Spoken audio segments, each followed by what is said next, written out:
foofu moom. Parfait. E-administration.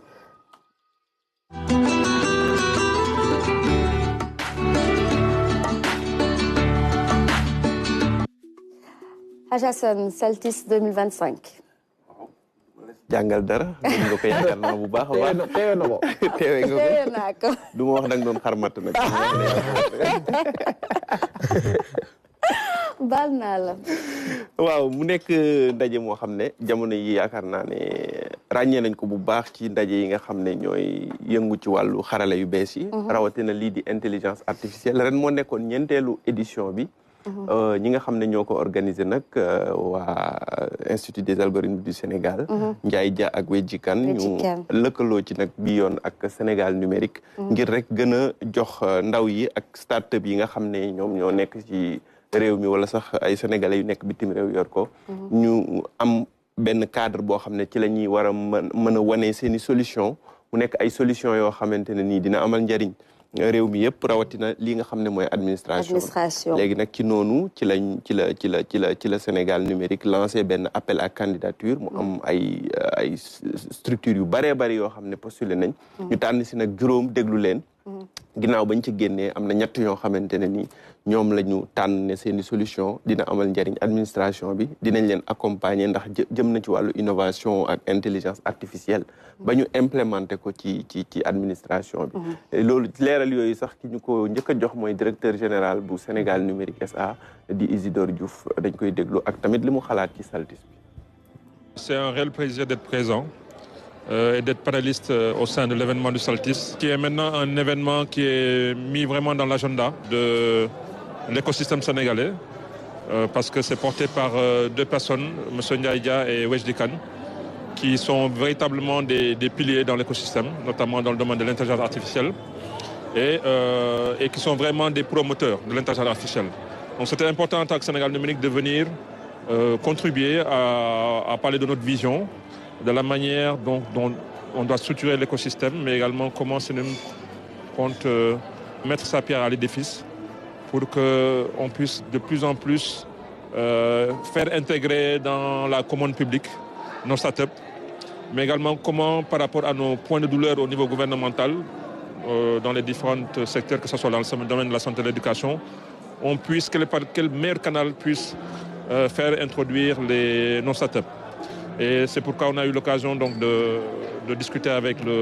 d'être panéliste, comme panéliste avec le directeur de la promotion économique, M. Roger Diouf, justement pour avoir cette dualité entre la capacité à pouvoir organiser l'écosystème avec les aspects de financement, de cadre réglementaire, mais aussi nous en tant que techniciens au niveau du Sénum, comment on peut faire le link pour pouvoir, dès lors que ces startups sont accompagnés,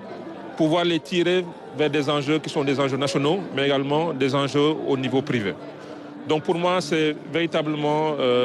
un moyen de pouvoir faire l'évangélisation sur les voies et moyens et les facteurs clés de succès pour pouvoir arriver à un résultat probant d'ici quelques années au niveau de développement de l'écosystème et surtout de l'intelligence artificielle. À l'instant donc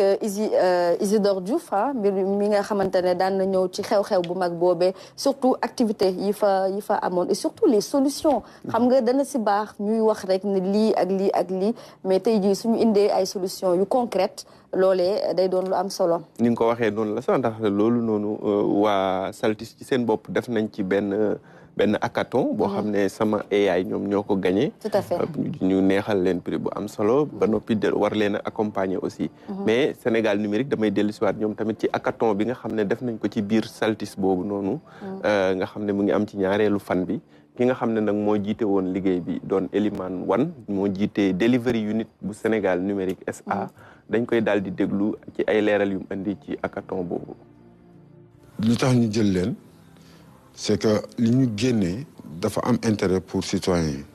te New Deal bi daf si bokk ñu liggéey ak ay start-up donc léegi start-up yi comme ay xale nañu ñoom nañu war a gën a féetewoo pour seet ndegam mun nañ leen defal accompagner leen gunge leen ba mu mun a andi dara lu am njëriñ si citoyen sénégalais. gis nañ juróomi si juróomi téye nañ si ñett yoo xam ne seen sujet mun nañ leen ànd ak ñoom def benn espèce de partenariat jàppale leen ñu avancer sujet bi ñu jëriñoo sujet bi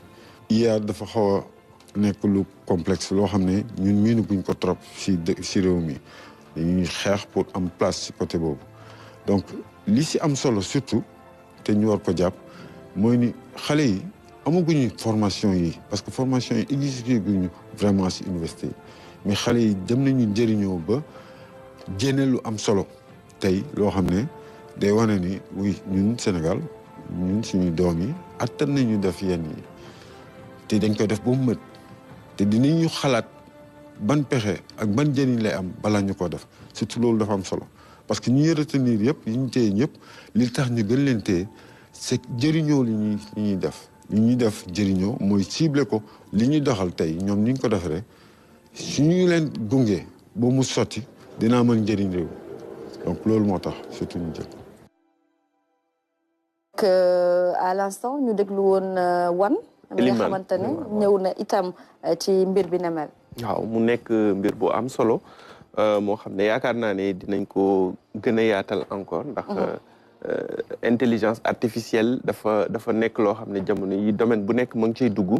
te xale yi itam macha allah di ci génnee ay solution yoo xam ne day laal soxlay askan wi ci fànn bu nekk loolu nag moo waral àndandoo bi nga xam ne waa SALTIS àndandoo nañ ko ak Sénégal numérique ngir daal di amal li nga xam ne mooy audition yooyu noonu te li ci gën a neex nag mooy ñett ñi nga xam ne tànn nañ leen seen solution yooyu day nekk solution yoo xam ne dañ koy implémenter ci administration ginnaaw bañ leen accompagner ngir ñu gën koo mën a perfectionner gën koo mën a ñoŋal léegi bu boobaa nag après ñu implémenté ko ci administration bi ci domaine yi nga xamante ne ni moom la concerne. am na solo donc c'est carrément des start-up yoo xamante ne tey jii mën nañu jàpp que seenub liggéey taxaw na carrément daañu leen dimbale ci amaana financement ngir ñu gën koo mën a ñoŋal gannaaw si état bi jëriñoo si. waaw xam nga structure yi itam dafa bëri ñoo xam ne xëy na taxawal nañ seen société ba pare. am na ñoo xam ne sax xëy na seen société taxawagul. am ñoo xam ne taxaw nañ mais accompagnement biñ war a am ci wàllum finance amuñu ko. yooyu yëpp nag buñ ko saytoo ba pare rek ku ci nekk li nga soxla dinañ ci ànd ak yow. suñu ingénieurs yi nga xam ne ñoo nekk foofee si Sénégal numérique aussi ñoom ñoo leen di encadrer ñu àndandoo ci liggéey bi ngir gën ko mën a yaatal. mu nekk initiative boo xam ne tamit. waa SALTIS bi ñu leen ko tegalee dañ koo saluer. directeur général tamit fekk si ci. li nga xam ne mooy new deal technologique bi ndax moom ambition am daf cee bokk. fexe ba Sénégal am ay champion yoo xam ne non seulement seen solution dañ koy jëfandikoo ci Sénégal mais ci Afrique yëpp aussi day nekk solution yoo xam ne dañ koy exporter. surtout Aziz nag ana ban kàddu nga ci sànni sachant que tey jii direction yu ci mel ni Senum dañuy dem di jàppale ndaw yooyee à travers des initiatives comme le SALTIS. waaw mu nekk lu am solo ndaxte ne ni fi jamono ji toll ak fi ñu jëm. surtout ci wàllum numérique. fi ñu jëm ci li nga xam ne mooy intelligence artificielle dafa permettre tey jii li nga xam ne moom moo di semestre surtout nit ñi gën ko xam waaye surtout permettre lu war ne liggéey bi nga xam ne mi ngi koy def ak jàppale bi nga xam ne mi ngi koy defal lu jëm ci surtout start bi lu jëm ci yenn entreprise yi ak innovation ak li nga xam ne mooy SALTIS bi salon yu ni mel te jàpp naa ne liggéey boobu dina gën a permettre tey jii seen wax ni kat man sama liggéey fii laa ko jëmale te fi ma ko jëmale kenn ku ne di nga ci gis sa bopp te nekk na loo xam ne lu am solo la bu ñëwee teg loxo li nga xam ne moom moo di SALTIS bi day nekk njeexital bu am solo boo xam ni salon bi nag ci gis sart bi nga xam ñu ngi leen ciy jàppale dañ ci gis seen bopp bu baax a baax te képp ku amaat initiative bi kat di nga ne man kat bu ma ci jógee dinaa gis état sama ginnaaw à travers Sénémessa mu nekk nag loo xam ne lu am solo la. directeur xam naa ni initiative yi ni mel da ngeen koy rafetlu rawatina yéen ñi nga xamante ne vous êtes dans la formation professionnelle et technique te gis nañu événement bi di SALTIS ils sont nombreux ci domaine yu bëri na ay ndongo yi nga xamante ne ñëw nañu proposer ay solutions présentées lépp li nga xamante ne def nañ ko ci wàllum numérique wala IA et on voit l'accompagnement justement des institutions étatiques. Effectivement, je pense que dañ koy rafetlu di leen féliciter aussi parce que aujourd'hui nous sommes à l'ère du numérique. tey jii IA muy intelligence artificielle dafa incontournable parce que dafa nekk benn outil ba nga xamante ne si. du day remplacer doomu aadama parce que mënu ko mais daf koy dooleel daf koy mottali parce que benn cerveau la ba nga xamante ne si moom li mu mën a emmagasiner ci ay connaissances ak ay xam-xam xeetu xam-xam yooyu man la ko jox en un temps record peut-être loolu doomu aadama mënagu ko. donc lu mel noonu nag ñun dañ koy soxla ñoom ñii dalal nañ leen temps yi rek. au niveau du ministère. ak le ministre même ñëwoon na. ak suñu ministre. ñu toog ñu waxtaan véritablement ak suñu cellule informatique. ñun am nañ schéma directeur ba nga xamante ne si moo ñuy permettre ñun ñu xool nan la ñuy déployer les connaissances numériques. am nañ ay plateformes numériques lu mel ni AMI. ñu koy woowee application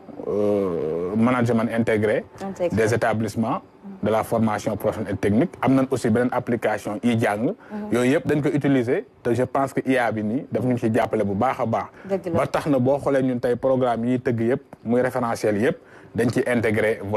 volet numérique bi te IA bi daf ci am solo. donc lii moom daf ñu arrangé. véritablement. et en France c'est plutôt développé waaye gis nañu que muy Wedji que muy Ndiaye Dia c'est des jeunes sénégalais yi nga xamante ne foofee la ñu dem jàng. ba noppi waaye ñibbisi fii ci Sénégal. ngir rek gën a mën a ñoŋal booster tout ce qui est IA tout ce qui est numérique aussi. loolu lu am solo la et puis day wane encore. xarañte doomu Sénégal yi ndax bu ñu demee biti réew dinañ sagal suñu réew ci fexe ràññeeku ci ñi nga xam ne ñoo gën a xarañ ci dëkk yi donc nitu Sénégal ku am valeur la léegi nag lii nga xam ni moom mooy le numérique dafa nekk loo xam ni dafay ñëw imposer ñu boppam donc il faut aussi ñun ñu def suñu mise à jour il faut que ñu actualiser wu amatuñu pexe et numérique aussi dafay jàppale doomu aadama yi comme ni ko Guèyeen bi waxee moom mooy maa ngi door a gis Guèyeen bu am njëriñ donc wax dëgg ni mu ko waxee luy mottali doomu aadama et puis ci biir sécurité sax dina wàññi les contacts humains nga xam ni dina tax plus de transparence am plus de fluidité dans le traitement des dossiers donc lu am solo la les données comme disait Abdoulaziz Ban sachant que yéen da ngeen koy soxla bu baax a baax au niveau des ambassades et consulats alors Assane ñu daal di tënk ngir tëj rek rafetlu kàddu yi nga xam ne directeur yëkkati na ko ak suñu diplomate bi monsieur Seck mu nekk ay wax yoo xam ne day fekk si xalaat bi nga xam ne ak vision bi nga xam ne Sénégal numérique am na ko ci développement numérique ni mu ko waxee rek numérique dafa nekk loo xam ne jamono yi kenn mënu ko ignorer kenn mënul ne sama yoon nekku si ndax heure soo xëyee mënoo xëyee ba ngoon jot te laale woo ak loo xam ne jëm na ci wàllu woowu dafa imposer boppam comme ni mu ko waxee ci très justement d'ailleurs waaw mu nekk nag kon loo xam ne ngir subir ko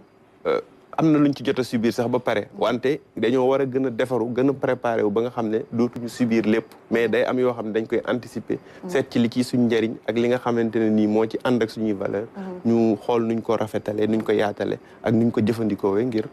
lépp rek jëm ci développement wu réew ko ndax y a du bon et du mauvais waaw comme ci yu bëree bëri rek parfait te it ñu nekk des acteurs des acteurs actifs pour ne pas me répéter merci beaucoup Assane Sine di la jaajëfal saa su ne nga ñu indil ay information yu yees jëmale bien évidemment ci xarale yi waaye tamit ci bépp xew-xew bi nga xamante ne day laal lu jëm ci wàllum numérique waaye nag mbokk yi dañuy wëyal suñu jotaay bi léegi-léegi nag ñu